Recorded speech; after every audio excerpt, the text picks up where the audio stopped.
Hey guys, we have finally made it to Tier 9 in this video series for the British TD Tech Tree. Now, in this video series, I've gone up through all the way from Tier 2 to now Tier 9, and that means we're one away from the Tier 10. So hopefully, just a preliminary thing here, I'll be getting the FV183 within a few weeks. Now, with that being said, this brings us to Tier 9, and that Tier 9 tank is the Tortoise.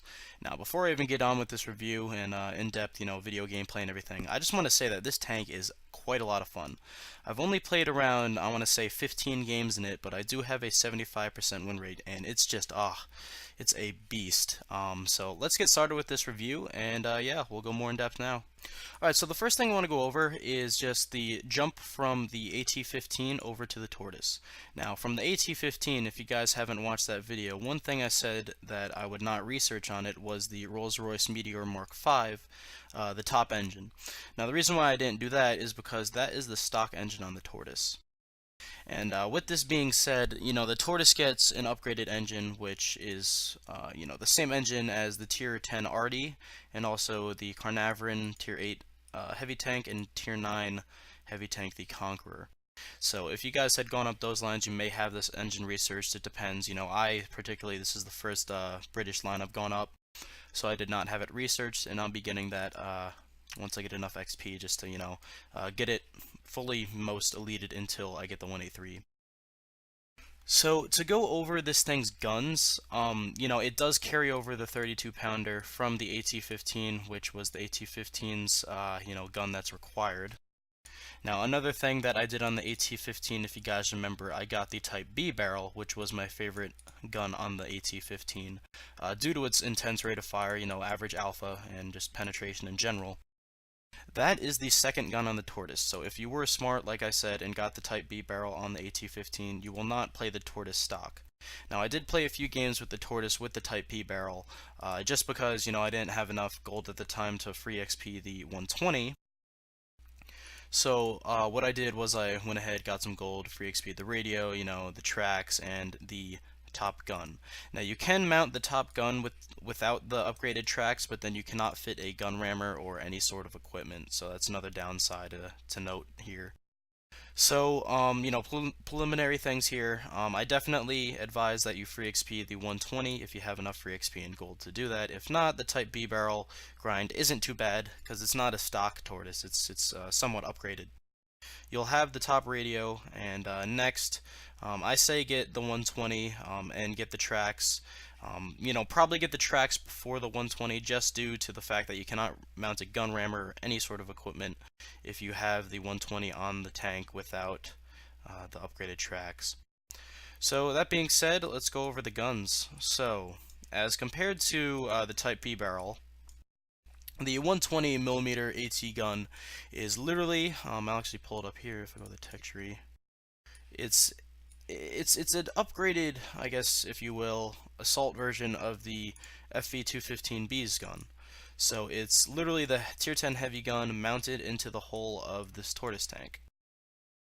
So if we bring these all together, the Tortoise tank has the best attributes of all of these guns. So we'll start off with the Type B barrel, which compared to the AT-15, it has a very higher fire rate, which is almost 14 rounds per minute.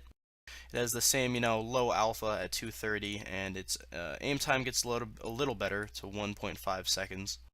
And its dispersion at 100 meters stays the best at 3/10, at 100 meters. So let's get rid of that, and that's going to be irrelevant for now. So now once you have the 120 researched, we can compare the Tortoise's gun all the way up to the Tier 10 FV215B heavy tank. So the caliber, obviously 120 millimeters, and if you look at the Tortoises, which is here on the left, compared to the 215Bs on the right, its rate of fire is almost 8.5 rounds per minute as compared to, I guess we'll round this up to 7. So you're going to be outputting lots more DPM with the same average damage of 400 at a better, rate of fire, along with better accuracy at 31 hundredths at 100 meters, and 1.7 second aim time, which is virtually the same as the heavies. So with this being said, the reason why the attributes are better is because it does not have a turret, but what I'll go over later is the Tortoise has pretty much the same gun arc horizontally around 45 degrees each side as the AT-15 had. So that's basically the gun, and you guys will see more of that in the gameplay, how this thing's DPM is just ridiculous. It's around 3,200, if not better with, Brothers in Arms and rammers and vents. So next we'll go over just the armor layout, point out a few weak spots, just general consensus on the armor, and yep. Alright, so the armor layout on the Tortoise is pretty much virtually the same as the AT-15s, at a higher tier. So, as a general statement, the Tortoise is a bit bigger than the AT-15. It has that better DPM and cannon, so your armor is not going to be as effective. It does bounce a little bit with the angling maneuvers, because you have such a good gun arc. But there are, bigger weak spots, especially with higher caliber guns. They're going to overmatch you more. It's just overall, it's not that reliable of armor. Now, it does carry the same values as the AT-15 at 228 millimeters in the front, 152 on the sides, with the skirt armor over the tracks, and a pretty good 101 in the back. So let's close this out and basically go to the garage, and I'll point out some things on it. So the Tortoise, it's the same basic shape as the AT-15, just a huge hunk of a mobile bunker, if you will, but it does have a little bit more reliable armor in the cheeks here, especially this lower part here, and it's at a higher angle, probably around maybe 30 degrees up here. The gun mantlet is a lot better. The thing about the AT-15, like I said, it just has nothing behind the gun shield. And now the Tortoise, it does have a little bit of armor behind there, so they're not really going to be penning through your gun mantlet anymore at all. So another thing to note is the armor down here. This is pretty much an auto bounce spot here, as it's at such a great angle. But the armor on the bottom here, I guess you'll say the glacis, because it doesn't really have a lower glacis or upper glacis, is pretty much your weakest point from the front, other than the weak spots. So if you take away the weak spots, this is going to be your weakest point right here, as pretty much 122 millimeter tier 10 cannons such as the 121, any of the Chinese tanks, the IS-4, stuff like that, are going to be penning right through here. They'll also be able to get through pretty much the upper parts here, obviously the cupola. Another weak spot is the machine gun port right here, and this little flat part near the side of the mantlet over here, especially with this hole right there. So, with the same thing as the AT-15, your turret, or not turret top, your whole top of the superstructure is virtually no armor, so you're going to be overmatched through the top here. And another thing to note is this tank has two loaders, which I believe is the same as the AT-15, but instead of having one loader behind here and one loader up here, both of the loaders are located around the side of the cupola. So if you get shot in the cupola, your commander won't die, it'll be one of your loaders. So another thing to note, if you get shot here, there are a few critical hit marks, which are no damage zones. They'll just hurt your rangefinder, which are these little viewports here, along with this cupola and this little small cupola over here. Another thing to note is from the side of the tank, you do have the skirt armor here that'll help you from artillery a little bit, but not really that much. May absorb a few heat shells from lower calibers. Once you get up to the higher calibers, the heat's going to go right through, even with the mechanics. So, I guess the back of this tank, it's a little bit better than the AT-15, because it has, better shape and everything, more sloping towards the back. So if you're like dealing with an AMX-12T or say like a 5916, they may bounce off your butt a lot. They'll bounce off the side and front, obviously, so you may protect yourself a little bit better from scouts. So, the armor, as a general consensus, it's not reliable. It's not a lie, but you will get some lucky bounces, especially if you angle with the gun arc that, like I said, can go around 45 degrees each side. It's just not the best type of armor for a tank destroyer. You're going to be a slow tank, so I'll go over that in the next part of the video with your mobility and playstyle. So I definitely don't advise going anywhere near the front lines in this tank. That's the one downside to this tank, is your DPM is really only effective when you're in the range of shooting enemies. And a lot of times they'll be able to find cover and stuff when you're pretty much sniping. So next we'll go on with, I guess, like I said, the mobility of the tank, basic playstyle, and other things about the crew and such.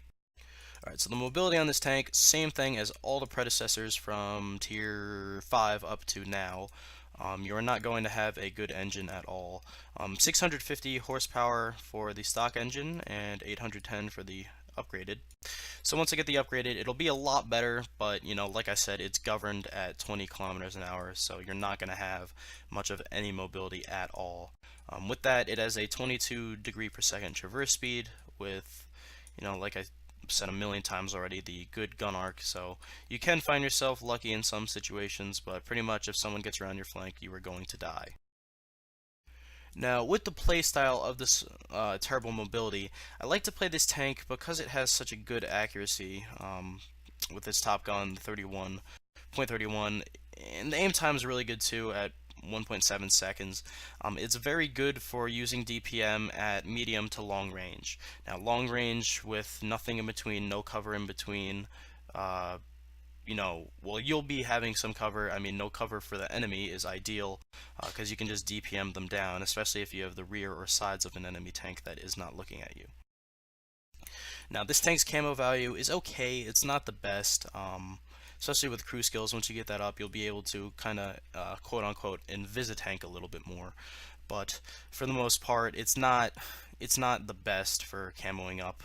Your best thing to do is pretty much stay at range, get behind some cover, make sure your flanks are covered from your teammates, and pretty much DPM all enemy tanks down as they come towards you. So we'll get some gameplay in a little bit, and I'll show you that particular part um, of playstyle as much as I can. So next we'll have crew skills, loadouts, and stuff like that. Alright, so as crew skills go, like I said, I ran low on gold when I was researching the Top Gun, so I actually did not retrain these guys to 100%, which, I'll deal with that, but then again, that hurt my 6th sense up here.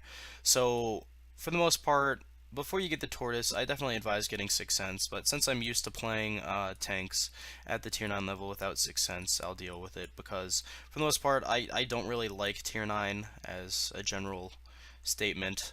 It's not my favorite tier. For a lot of people, they love tier 9s, but I'm more of a high tier, tier 10, tier 8, just not tier 9. Most tanks I don't like, but this Tortoise is a great tank, and I'll probably grind this out quickly.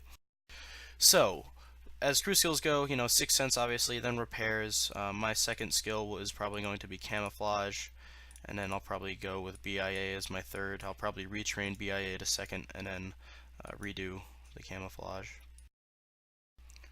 So for this tank, you can, on the driver, you can get clutch braking, you can do the smooth ride, all that stuff. Off-road driving is another good one, but I just prefer getting repairs, 6th sense, and then after that, camo and brothers in arms on these TDs. And that'll help too once I get the 183 with the camo and everything for when I'm on reload and such. So for the equipment, I'm running a large caliber gun rammer. I had where is it? A coated optics and what was the other one? No, I had vents and then camouflage net, but I took the vents off to put onto my IS-7 because I was running low on credits. But the ideal equipment would be gun rammer, and pretty much your choice after that. Some people will pick binocs or coated optics for sniping. I'll probably go vents, and then once I have a camouflage crew, I'll probably go coated optics. In my opinion, there's no need for a gun laying drive, because like I said, the aim time is 1.7 seconds, which is ridiculous. You can get a super heavy spawn liner if you feel like it for artillery and stuff. That'll actually help, probably instead of vents, if you don't like that little booster. It's just not for you.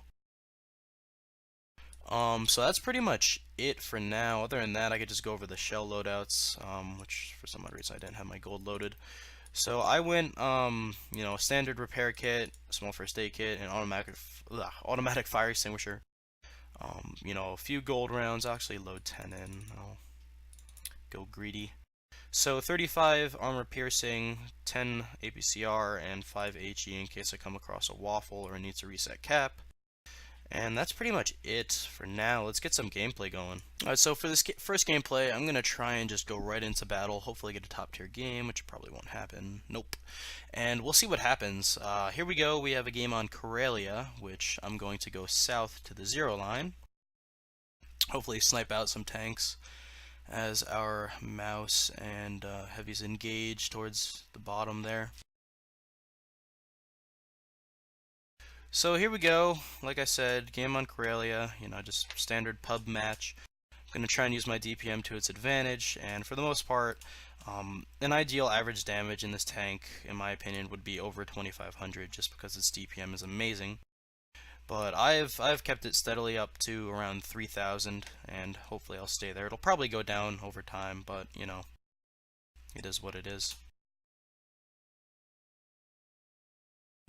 So I've turned down my graphics settings to get some better FPS, but not really working out too well. I'll deal with it. So, this tank is just very slow. We're cruising at a whopping 21 kilometers an hour right now. And the mediums are flying past me with ease. So their bad chat's already up to the donut, and I'm not even out of the spawn. So like I said, this thing's mobility is pretty much ass. It's painful, but you'll find that its DPM and just ability to manhandle tanks is so fun. So it looks like there's a big medium engagement up there, so I'm going to go ahead and let that play out. I'll try and pick off tanks such as this T-57 Heavy as they cross through. Hopefully this Roomba doesn't take my spot, which it looks like he is going to. So I'm going to go on the left side of here and just look out past this rock.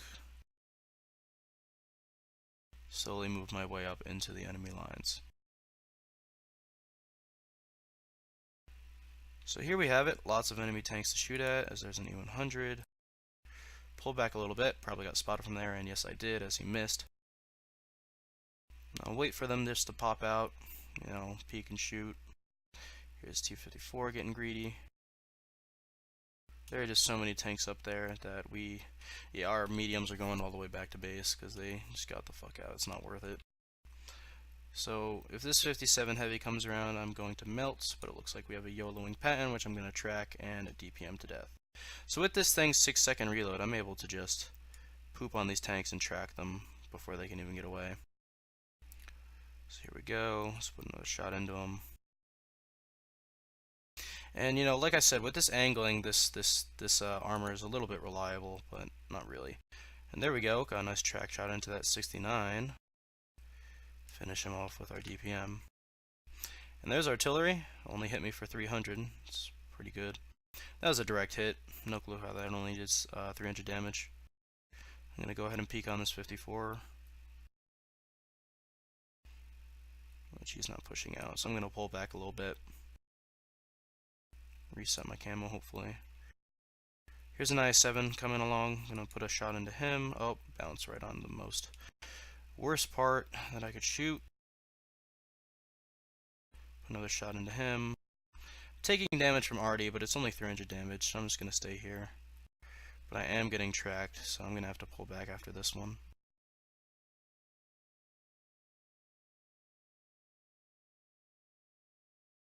So my gun was taken out through the gun mantlet. Not a good sign there. I'm going to let that go for now. And slowly pull back as these enemies are going to start rushing in. So I need to save my repair kit in case an enemy tracks me again. But we do have some medium support up here, and looks like I'm too slow to get back.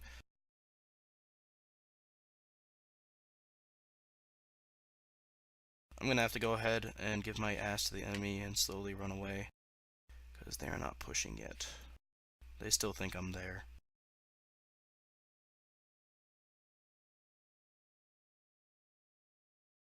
So the best thing we could do right now is pull into a defensive position and pretty much wait till they come to us, which is what our mediums are doing, which is a good idea. So I'm actually going to go back to that T-28 just because I still have some HP left. Hopefully they don't jump off the hill over here.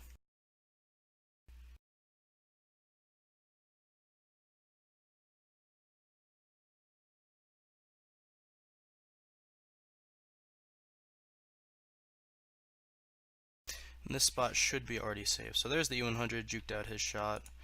Take a shot, bounce.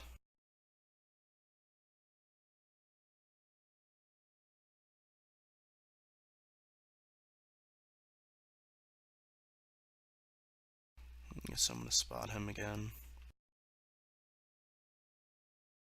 There we go, I did it.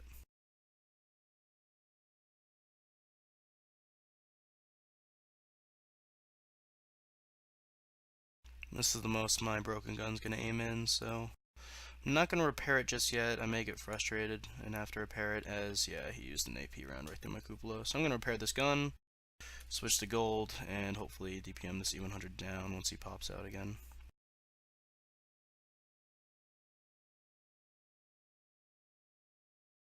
I get him spotted. There we go.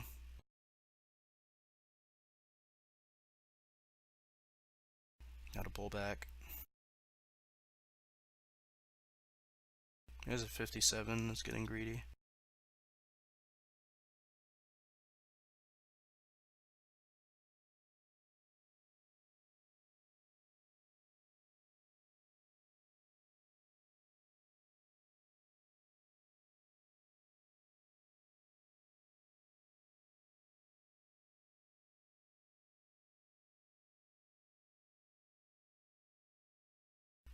Play defensively. So our north, for some odd reason, just keeps moving up, and they know that they have enemy tanks there. Don't know why they're doing that, but we're just going to have to play defensively for now.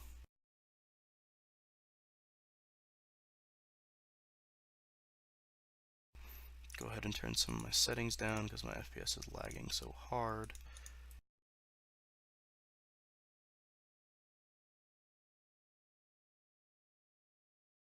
There we go, T-57's dead. Gotta see if I can spot this E100 one more time. Ooh, IS-7, hello. Put a shot into him, and apparently I had HE loaded for some odd reason. Did some damage there. Way.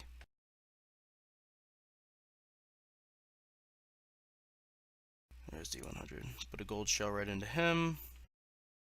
Let him pop out as he bounces the T28. We have a bad chat flanking us. This is not good. Not good. And there goes the I-7. Now that means we can push the C100. And he, I believe, was one shot also.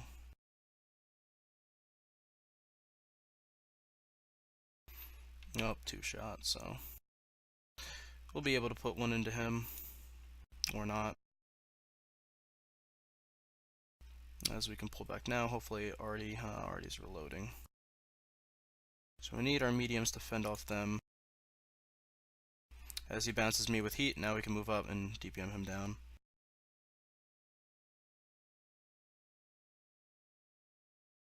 There we go. So like I said, this Tortoise is pretty much strong. And he says reported, okay. So now we'll be able to relocate back to middle and hopefully support our team because I don't have the HP to push that southern flank.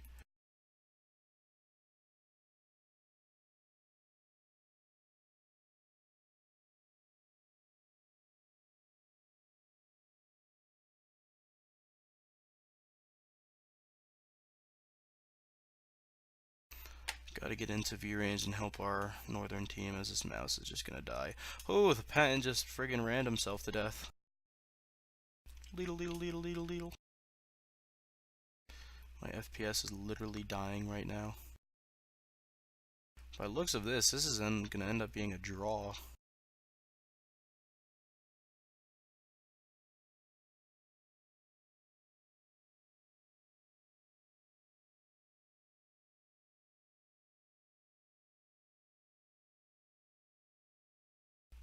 So we'll play defensively. Hopefully get this waffle to spot a few of their teammates. I'm gonna move more towards mid, you know, get some better cover at this rock, and hopefully get in the view range of some of these enemies, so I can be able to hit them.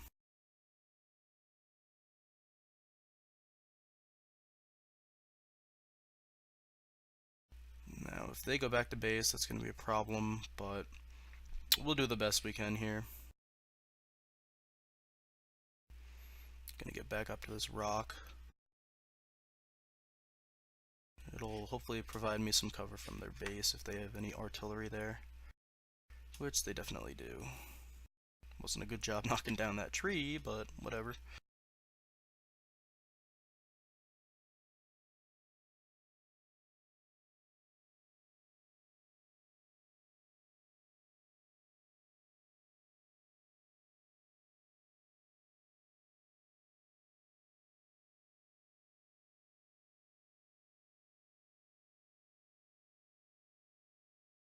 here's an enemy T-28 Proto. I'm not going to go out and get him. I do not have shots on him. So, this is just the camping part of this tank's playstyle. You can't really do scouting, obviously. You can't move up. So, it is what it is. I mean, I've already done 3.5k damage, and pretty much I've absorbed a lot of hits just from that angling, being able to cover up my cupola and angle out that one side. So it'd really help if this Bat Chat would go spot stuff, but it doesn't look like he has that much health either. So as we take out this Proto, it would help if our Bat Chat would just jump off the hill and go spot. Try and tell him to go spot.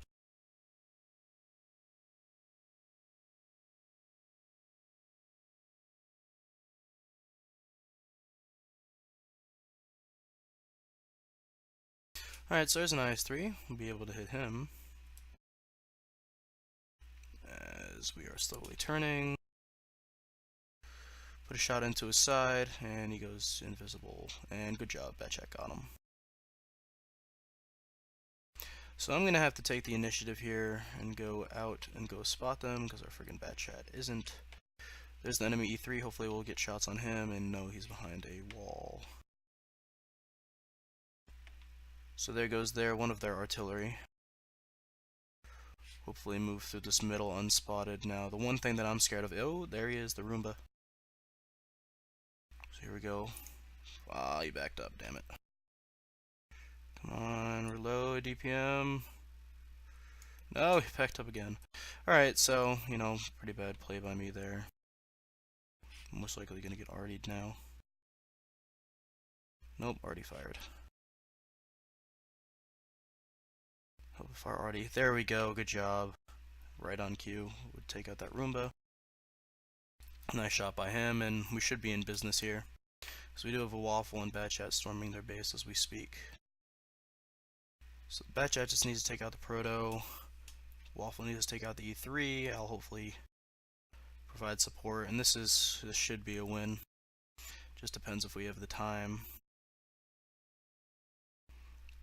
Already, hopefully we'll get that Proto who's down there. And bye-bye Artie. Artie's gonna die. Unless he can get up.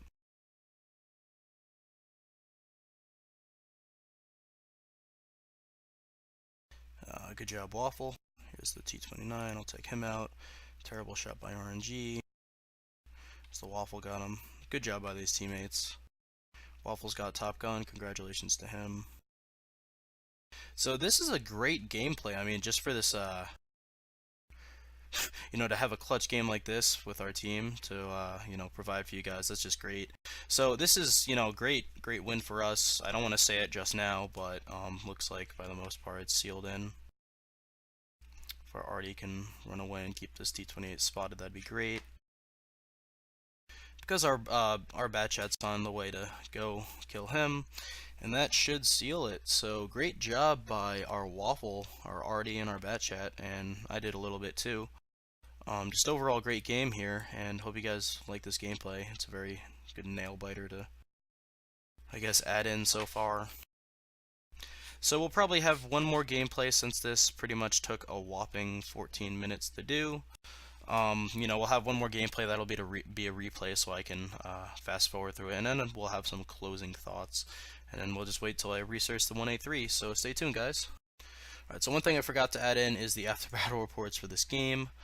1.5 K spotting damage, or assisted damage between spotting and tracking. 4K damage, I guess we'll round it up. Second on team, most on team for XP, and potential received, look at that, almost 7,000. That's just a lot. So, like I said, armor can get you some lucky bounces, especially if you're at range. It's very good. So, that's that. Next, we'll have another gameplay, and stay tuned. Alright, guys, so here's a game that pretty much showcases a lot of the good elements of the Tortoise. And, here we go. It's a standard battle on Abby, and it's one of the first games I had in this tank. to be quite honest, and I wasn't really sure of what to do on this map in this tank. So what I ended up doing was I was going to go west, but I realized that we have quite a lot of mediums there along with an IS-8, which can act as a medium, and they're hopefully going to flank out the enemy. But towards the end of this game, it's a little bit of a letdown because we do lose, but just keep in mind that the gameplay in this tank is really fun, especially for this map, and that I do a really good job showcasing particular parts here. So towards the start of this game, I take shots on this IS-8, which is no clue what he's doing. He pins me right through the cupola, and that's, my fault. I should have pulled back earlier. Get another quick shot into him because of my DPM. I'm looking for where he shot me, but the little penetration mark isn't there, so, it is what it is. So the west side ends up getting rickrolled, as they are right now, which I thought our mediums would have done a better job, but they sent their whole team there, and I wasn't expecting that. So towards the middle of this game, there is a T-44 spotting all these enemies, so I take advantage of that and just shoot into the sides. This IS-4 or IS-6 randomly stops, take another shot on him. I've got the Conqueror, who I believe I get spotted here, so I move up a little bit. Shoot him once on the side, get another lucky bounce on my side as the shell ricochets off, as you saw there. Conqueror decides to back out, try and track him, make him come out, take another shot towards his hole, get that there, use my DPM to, trick him to coming out, and then I'll shoot him once more, juke out his shot, get a bad RNG roll, and, the things are basically falling apart towards the base. So once this Conqueror pretty much, plays peekaboo with me, I'm able to pretty much reroute back to base, because I reset my camo there, his gets reset, and our base is being overrun.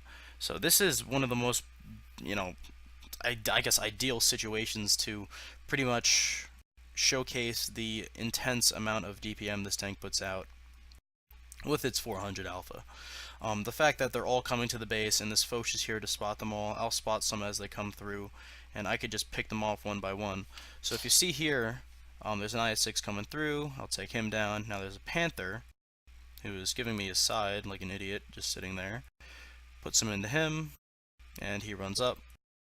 So here's the IS that the Foch is going to duke it out with. I take, aim at him, but he stops and starts to cap.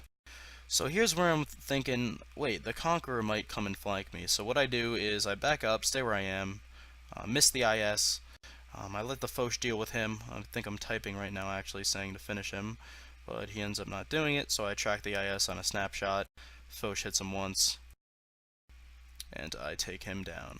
So we're up to 3.2k damage, and I've already, I did like 2k just in that spot, in the middle.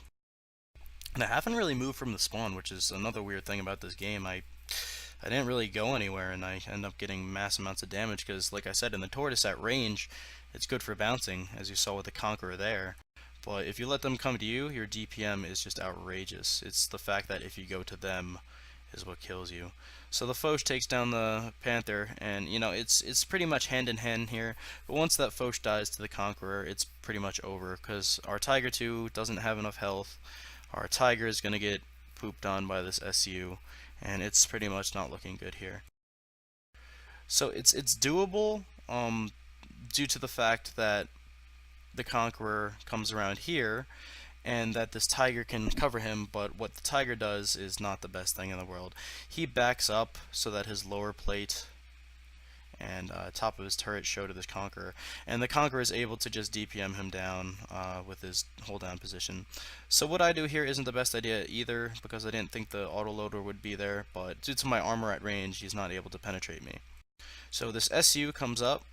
I know I'm going to get shot from the Conqueror on this side, so I pull up as much as I can to try and get out of the range from the Conqueror. Now the Tiger is doing an okay fending off that Conqueror, but once he dies, this game is going to be over.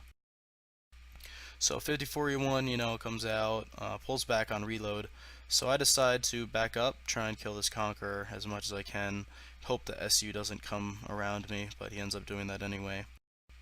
So this Tiger's here, and hopefully the Conqueror will get a low roll, but he does not. So I'm able to shoot him once, and the SU comes around soon, basically causing my demise. So here comes the Conqueror. He does shoot me once with AP, pulls back. Here we go. Take a shot at the Conqueror, pen him in the cupola as he bounces, and the SU, like I said, with that reverse back armor, you can definitely bounce lower tier tanks with this. So I'm up to 4k damage, try and take down this SU 12244, as I'm able to, ricochet him as he whiffs again, and pretty much, almost 5k damage. I just gotta wait for this 54E1 to come up, and things are looking okay right now, as long as the 54E1 doesn't get me. But he's going to be clipped, and his burst damage is way too much for my armor and way too much for my DPM, and that pretty much ends this game. So he takes one shot, whiffs, he hits me once, I try and back up a little bit, I get one shot into him, I believe, as he has one shot left. I track him, try and spin off his shot, but he does a good job holding it, and he kills me. So that's pretty much, the last gameplay for this tank. 5.2k damage, no need for after battle reports, you guys saw everything here. Just by not moving that much in the map and having them come to you, you're able to DPM a lot of tanks down. And you can see right here I did almost half of that Conqueror's health, if not more, half of the 54E1's health, and basically all of the IS-6 health, and killed him. So just the Tortoise in general is a great DPM machine. Definitely has a lot of potential if you could be patient with it. And next we'll have some closing thoughts, and that'll be it. Alright, so basically to close off this video, the only thing that I really can say is that this Tortoise is a great tier 9 tank. I'll probably give it, let's say, 7 or 8, probably 7.5 out of 10, just due to the fact of its mobility, and just the play style that you have to let the enemies come to you, and you can't really be too aggressive in it, just due to the fact that its armor is not that reliable, and that you just aren't mobile. But the fact that its DPM is way up there, around 3,200 base, with an amazing cannon with great attributes and accuracy and gun handling, along with the really good gun arc, just makes this tank very good, very viable for, fun. And it's overall a great tank, so that's pretty much it for this video.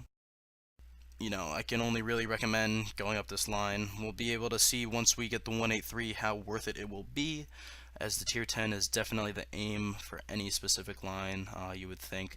So, that's it, guys, for this video. Hopefully we'll get the 183 within a few weeks. Stay tuned, happy tanking, and yeah, see ya.